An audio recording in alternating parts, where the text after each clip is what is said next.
So, nag-live ako kanina. Meron kasi akong pupuntahan but I still have much time. Ang aga-aga ko natapos na prepare. So, kaya andito ako sa TikTok, nagpapalipas oras. Tapos, may nag-comment sa akin sa live na, Madam, yan ba yung skin mo talaga? Kasi parang ang kinis. So, sabi ko, meron talagang yung auto filter. So, right now, etong ginagamit ko ngayon sa TikTok is, ano siya, parang yung talagang default lang niya, wala akong ginalaw. So, eto yung kulay ko po. Yung skin ko is medyo yellow siya. So, syempre may edad na po tayo. I'm 42 years old. Yan po yung skin color natin. Yan. Kita pa yung tattoo ko. Oh.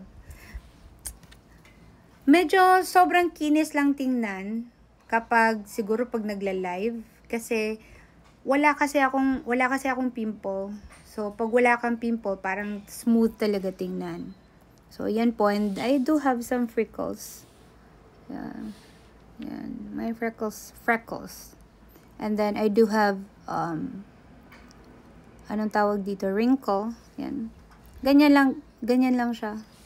Parang natural na wrinkles lang. Wala din akong, eto yung bata pa po ako, nahulog po ako. Wala din po akong wrinkles dyan. Ayan, yan po. Yan, that really is my skin. Ayan. So, kaya, wag po kayong ma-insecure sa mga filter sa TikTok. Kasi, syempre, pag malayo, talagang sobrang ganda ng skin tingnan, no? But, in reality, meron talagang grano yan. Yan talaga po. Grano yung skin. Okay, so be proud kung ano yung skin po ninyo, and kapag meron kayong pimples, just have proper skincare. Yan po yung lagi kong masasabi, proper skincare.